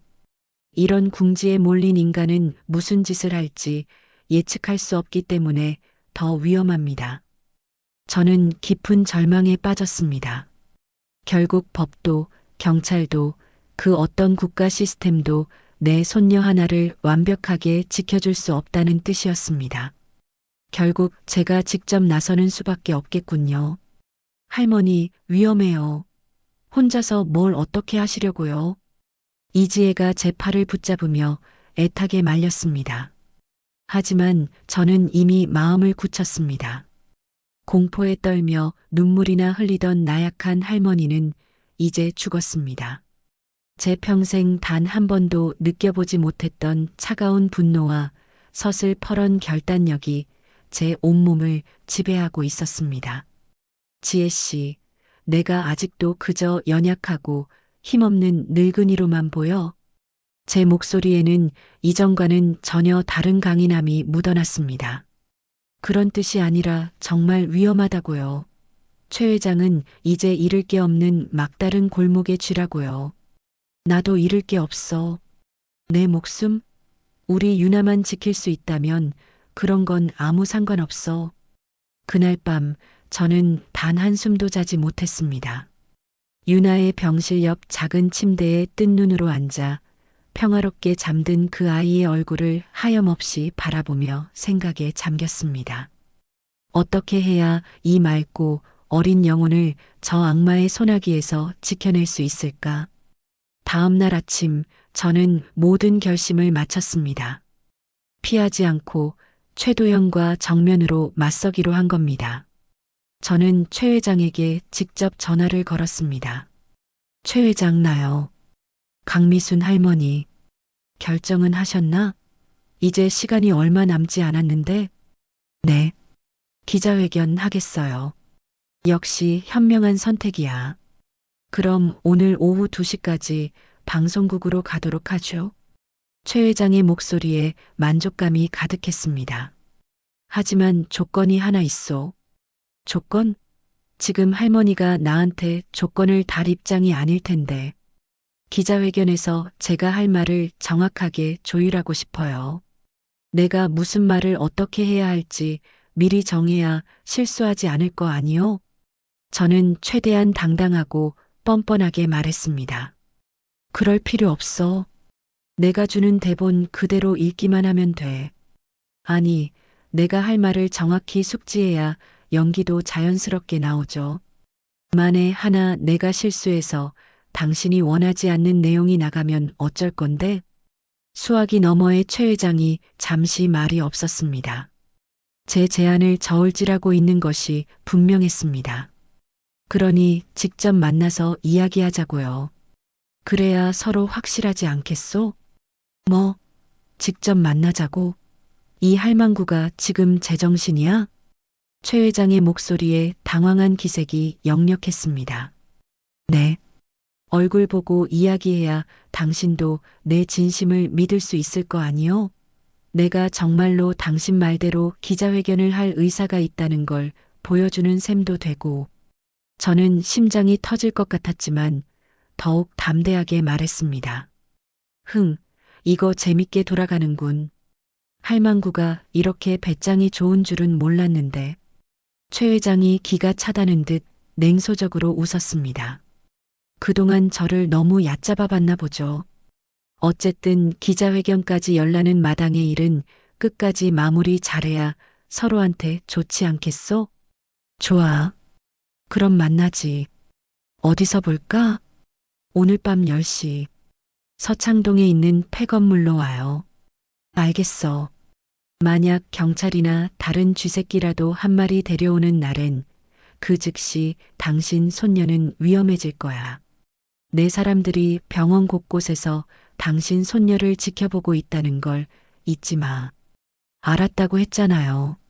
늦지나 마쇼. 10시 정각이야. 전화가 끊어졌습니다. 저는 곧바로 이지혜에게 연락했습니다. 지혜 씨, 오늘 밤 10시에 최 회장을 만나기로 했어. 네. 할머니, 제정신이세요? 혼자 가시면 정말 위험해요. 알아. 하지만 다른 방법이 없어. 이 지긋지긋한 악연, 이제 내 손으로 직접 끝을 내야겠어. 제 목소리에 담긴 결연함에 이지혜도 더는 저를 말리지 못했습니다. 알겠어요. 그럼 저희가 아주 멀리서라도 할머니를 지켜보고 있겠습니다. 고마워. 하지만 절대 들키면 안 돼. 그랬다간 우리 유나가 위험해질 수 있어. 저는 유나의 병실로 돌아가 잠든 그 아이의 작은 손을 꼭 잡았습니다. 유나야, 할머니가 너를 꼭 지켜줄게. 이 세상 누구도 그 무엇도 너를 해치지 못하게 할 거야. 이제 정말 마지막 승부의 시간이 다가오고 있었습니다. 손녀를 지키기 위해서라면 악마와도 기꺼이 싸울 수 있는 게 바로 할머니라는 걸 이제 제가 똑똑히 보여줄 차례였습니다. 최 회장과의 목숨을 건 만남을 앞두고 이지혜의 사무실에서 마지막 결전 준비를 했습니다. 할머니, 이건 세상에서 가장 작은 초소형 카메라입니다.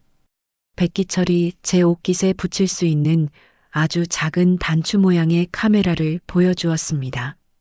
어머나 세상에. 정말 눈곱만 하네요. 이걸로 정말 녹화가 되는 건가요? 네.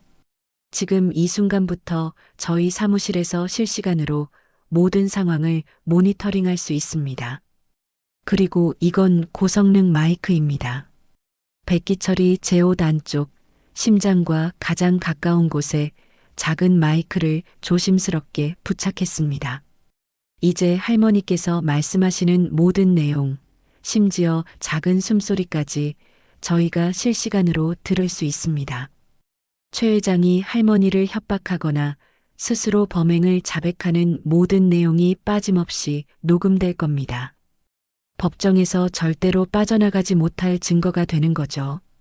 이번엔 이지혜가 제 손에 작은 스프레이 하나를 쥐어주었습니다. 지혜 씨, 이게 뭐야? 세상에서 가장 강력한 호신용 스프레이인데요.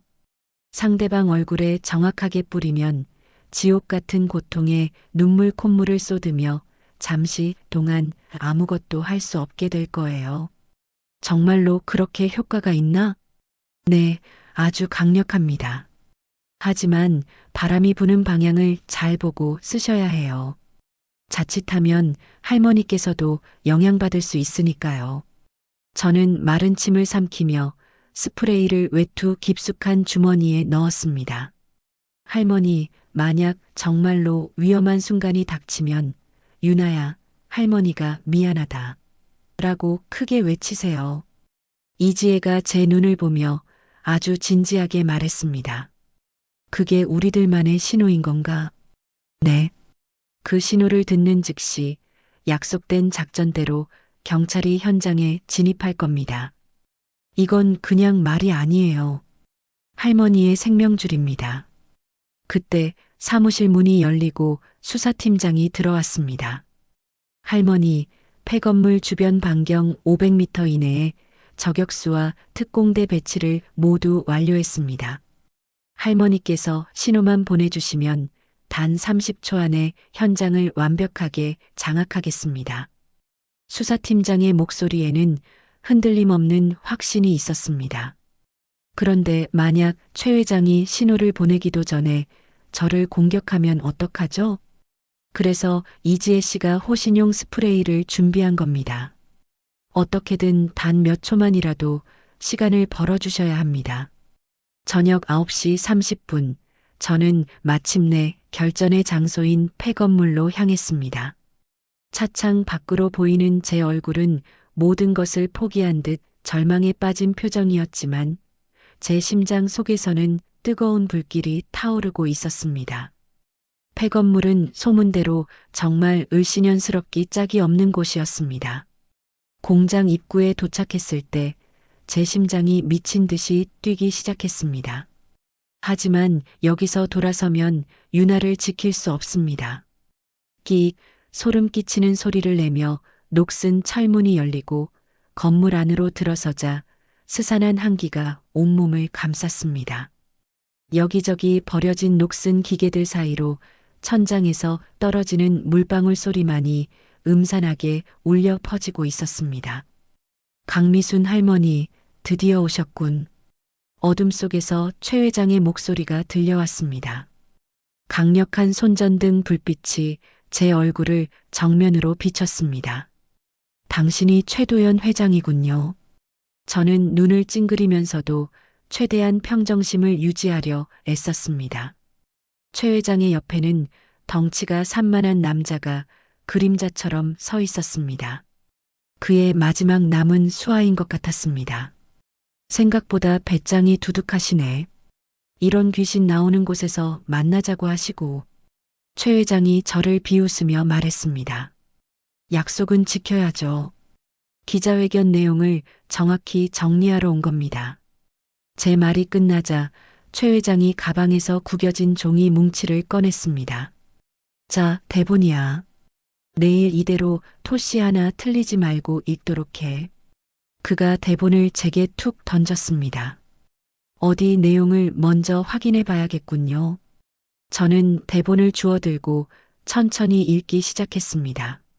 저는 중증 치매 초기 증상으로 인해 모든 것을 잘못 이해했으며 존경받는 기업가인 최도연 회장님께 누명을 씌웠습니다. 라는 기가 막힌 내용이 적혀 있었습니다.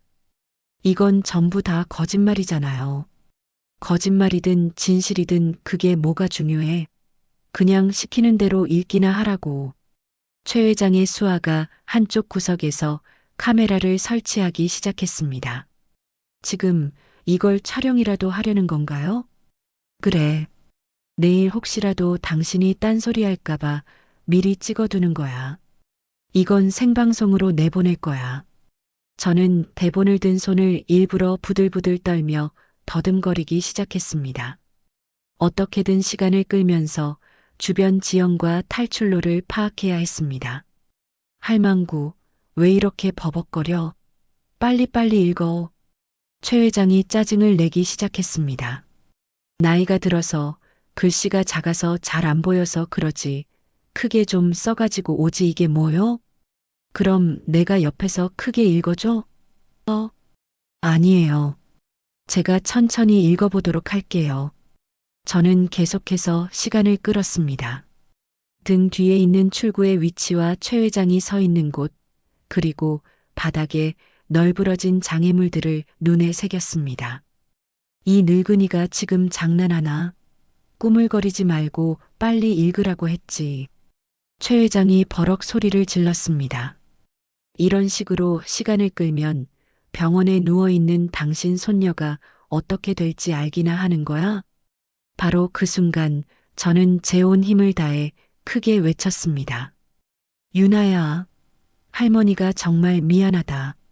그 신호가 떨어지자마자 공장의 모든 창문이 동시에 와장창 깨져나갔습니다. 유리가 폭포수처럼 쏟아져 내리는 소리와 함께 검은 복장의 특공대원들이 눈 깜짝할 사이에 공장 안으로 쏟아져 들어왔습니다. 움직이지 마. 손들어. 모두 엎드려. 경찰이다. 특공대원들의 우렁찬 목소리가 공장 안에 천둥처럼 울려 퍼졌습니다. 최 회장과 그의 수하는 갑작스러운 상황에 완전히 넋이 나간 표정이었습니다. 저는 멀리서 번쩍이는 빨간 레이저 포인트 하나가 정확히 최 회장의 가슴을 겨누고 있는 것을 보았습니다. 이런 망할, 이 교활한 늙은이가 감히 날 속였어? 최 회장이 분노로 이글거리는 얼굴로 저를 보며 소리쳤습니다. 이제 모든 게임은 끝났어, 최 회장. 저는 조금의 흔들림도 없이 당당하게 말했습니다. 모든 것이 끝났다고 생각한 바로 그때 갑자기 최 회장이 옆에 있던 길고 녹슨 쇠 파이프를 집어들었습니다. 끝나? 아직 아무것도 끝나지 않았어. 이 망할 할매, 너라도 죽이고 가야겠다. 최 회장이 짐승처럼 울부짖으며 쇠 파이프를 마구잡이로 휘두르며 제게 달려들었습니다. 완전히 이성을 잃고 미쳐 날뛰는 모습이었습니다. 저는 반사적으로 몸을 깊게 숙여 공격을 피했습니다. 쉭 하는 바람소리와 함께 쇠 파이프가 제 머리 위를 아슬아슬하게 스쳐 지나갔습니다. 바로 그 찰나의 순간 저는 주머니에 넣어두었던 호신용 스프레이를 꺼내 들었습니다. 그리고 비틀거리는 최 회장의 얼굴을 향해 한치의 망설임도 없이 정확하게 분사했습니다. 크악! 최 회장이 비명을 지르며 얼굴을 감싸 쥐었습니다. 그의 눈과 코에서 눈물과 콧물이 비 오듯 쏟아져 내렸습니다. 으악, 내 눈. 최 회장은 비틀거리며 괴로워하다가 결국 바닥에 쓰러졌습니다. 그와 동시에 특공대원들이 번개같이 달려들어 최 회장을 완벽하게 제압했습니다. 찰칵 하는 차가운 소리와 함께 수갑이 그의 손목에 채워졌죠. 최도연, 당신을 강요, 협박, 그리고 특정 경제범죄 가중처벌 등에 관한 법률 위반 혐의로 현 시간부로 긴급 체포한다. 저는 그제야 온몸의 긴장이 풀리면서 그 자리에 주저앉았습니다. 다리에 힘이 하나도 들어가지 않아 도저히 서 있을 수가 없었습니다. 할머니, 괜찮으세요? 다치신 데는 없으세요? 이지혜가 달려와 제 몸을 부축하며 물었습니다. 괜찮아. 이제 정말로 다 끝났구나. 수사팀장도 다가와 제 팔을 잡아 일으켜 세워주었습니다. 할머니, 정말 용감하게 행동하셨어요. 무사하셔서 정말 다행입니다. 우리 유나는 안전한가요? 네, 병원에 배치된 경찰들이 철통같이 지키고 있습니다. 아무 걱정하지 마십시오. 저는 그제야 안도의 한숨을 내쉴 수 있었습니다. 모든 것이 정말로 끝났다는 실감이 났습니다. 할머니, 이제 다 잊고 집에 가서 푹 쉬세요. 이지혜가 제 어깨를 따뜻하게 토닥이며 말했습니다. 고마워요. 정말 고마워. 여러분이 없었다면 이 모든 건 불가능했을 거예요. 최 회장이 경찰차에 짐짝처럼 태워져 나가는 모습을 보았을 때 저는 마침내 제 손으로 유나를 완벽하게 지켜냈다는 기분이 들었습니다.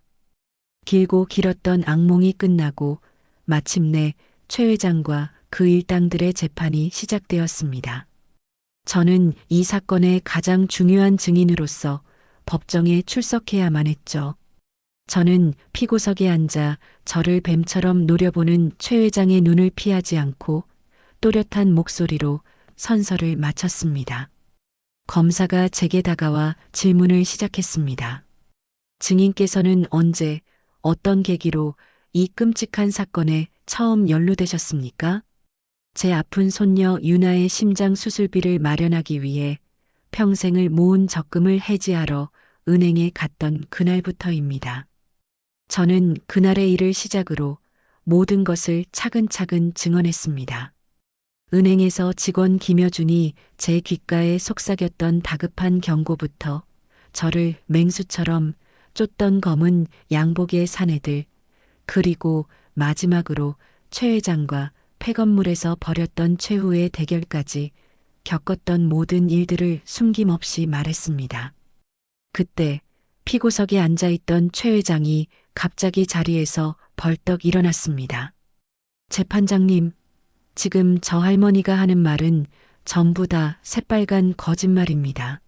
단 하나도 믿어서는 안 됩니다. 최 회장이 미친 사람처럼 고래고래 소리쳤습니다.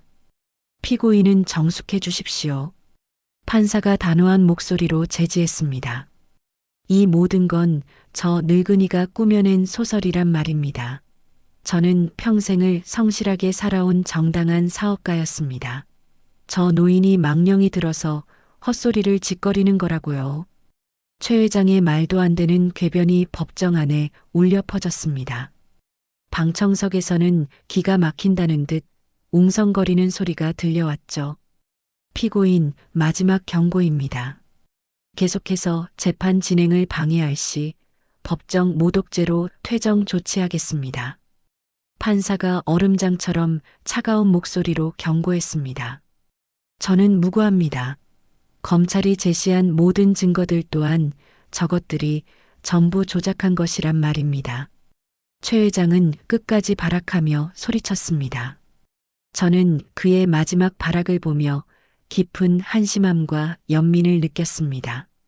마지막 순간까지 자신의 죄를 단 하나도 인정하지 않는 저 추악한 모습이라니요. 증인, 피고인의 주장에 대해 어떻게 생각하십니까? 검사가 다시 저에게 물었습니다. 존경하는 재판장님, 일은 평생 시장에서 나물만 팔아온 저 같은 늙은이가 대체 무슨 능력으로 이런 거대한 사건을 조작할 수 있겠습니까?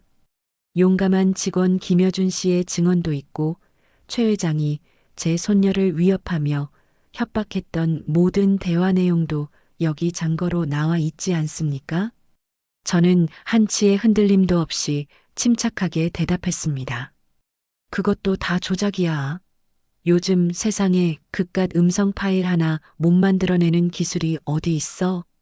최 회장이 또다시 고함을 질렀습니다. 법정 경위. 지금 즉시 피고인을 법정 밖으로 퇴정시키십시오. 판사가 마침내 명령을 내렸습니다.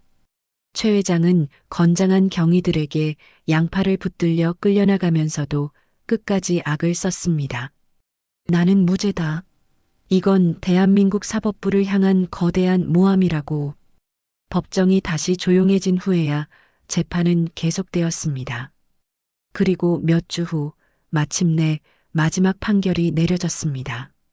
최도연은 무기징역. 다른 핵심 조직원들 역시 10년 이상의 중형을 선고받았습니다. 국민의 지팡이가 되기를 포기했던 박 형사 또한 직권남용과 수뢰죄로 15년이라는 무거운 형을 선고받았죠. 판결문이 낭독되는 그 순간까지도 최 회장은 억울하다며 울부짖었지만 그 누구도 그의 말을 더 이상 믿지 않았습니다.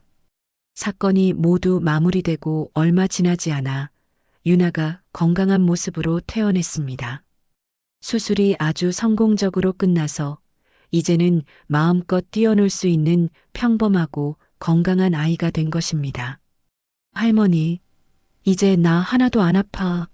가슴이 막 뻥 뚫린 것 같아. 유나가 제 품에 안겨 환하게 웃으며 말했습니다. 그래, 우리 유나, 이제 정말로 다 나았구나. 저는 다시는 놓치지 않겠다는 듯 유나를 힘껏 안아주었습니다. 어느 눈부시게 화창한 봄날 오후였습니다.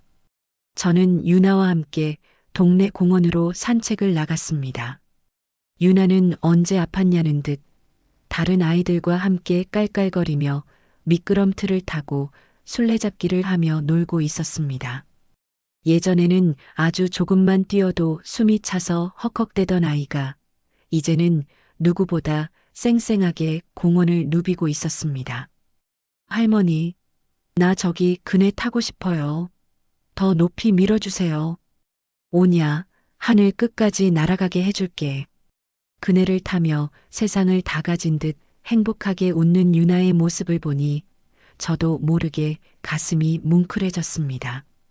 그래, 내가 목숨을 걸고 지켜낸 것이 바로 저 눈부신 웃음이었구나. 그 모든 고통과 싸움이 하나도 헛되지 않았구나 하는 생각이 들었습니다. 그때 주머니 속 핸드폰이 울렸습니다. 이지혜에게서 온 전화였습니다. 할머니, 저 지혜예요. 잘 지내고 계시죠? 그럼 지혜 씨 덕분에 아주 잘 지내고 말고. 지혜 씨는 잘 지내고 있니? 네. 할머니 사건 이후로 세상에 숨어있던 다른 피해자분들이 저를 찾아오기 시작했어요. 할머니가 모두에게 용기를 주신 거예요. 덕분에 제 방송도 아주 대박이 났답니다. 이지혜는 이제 금융 사기 범죄를 폭로하는 대한민국 최고의 전문 방송인이 되었습니다. 아, 그리고 얼마 전에 김여준 씨한테도 연락 왔었어요. 새로 옮긴 직장에서 아주 잘 지내고 있대요. 용감한 청년 김여준은 다른 은행에서 자신의 능력을 인정받으며 새로운 삶을 시작했다고 했습니다. 1년 후 저는 어느덧 71번째 생일을 맞았습니다. 할머니, 생신 축하드려요. 어느새 10살이 된 유나가 조금은 삐뚤빼뚤하지만 정성이 가득 담긴 직접 만든 케이크를 들고 왔습니다. 세상에, 이걸 우리 유나가 직접 다 만든 거야? 정말 예쁘게도 만들었네. 그럼요. 할머니를 위해서 세상에서 제일 맛있는 딸기로만 만들었어요. 유나는 제게 예쁜 편지지도 한 장 건넸습니다. 그곳에는 아이의 고사리 같은 글씨로 이렇게 적혀 있었습니다. 세상에서 가장 용감하고 제가 제일 사랑하는 우리 할머니께. 할머니는 제 심장을 고쳐주신 영웅이에요. 저도 할머니처럼 강하고 멋진 사람이 될래요. 생신 축하드려요. 영원한 할머니 편 유나가. 아이고 내 새끼 고맙다. 정말 고마워. 저는 유나를 말없이 꼭 안아주었습니다. 촛불을 끄면서 문득 그 치열했던 날들이 떠올랐습니다. 사랑하는 손녀를 지키기 위해 제 모든 것을 걸었던 그 시간들 말입니다. 저는 여전히 동네 시장 한쪽 구석에서 나무를 팔고 있습니다. 제 삶은 변한 것 없이 평범한 할머니의 일상 그대로입니다. 하지만 그때의 경험은 분명 저를 다른 사람으로 만들어 놓았습니다. 이제는 제 인생에 그 어떤 어려움이 닥쳐와도 결코 무릎 꿇지 않을 단단한 자신이 생겼습니다. 저는 붉게 물들어가는 저녁 노을을 바라보며 조용히 생각했습니다. 제 곁에서 웃고 있는 소중한 가족들이야말로 제가 목숨을 걸고 지켜낸 이 세상의 전부라는 것을요. 제 삶은 비록 고단하고 험난했지만 그 이야기의 끝은 결국 사랑과 용기의 위대한 승리였습니다. 저는 그 사실을 가슴에 새기며 세상에서 가장 행복한 미소를 조용히 지어 보였습니다. 저의 긴 이야기를 들어주셔서 감사합니다. 시장에서 나물 파는 할머니였던 저도 사랑하는 사람을 지키기 위해서라면 무엇이든 할 수 있다는 걸 깨달았어요. 나이가 들었다고 힘이 없다고 포기하지 마세요. 정의는 반드시 승리한다는 걸 믿으세요. 그리고 무엇보다 가족의 사랑이 얼마나 소중한지 잊지 마시길 바랍니다. 저처럼 어려운 일을 겪고 계신 분들도 포기하지 말고 끝까지 싸우시길 바라요. 이야기를 끝까지 들어주신 분이 계시다면 잘 들었다고 댓글 하나만 남겨주세요. 감사합니다.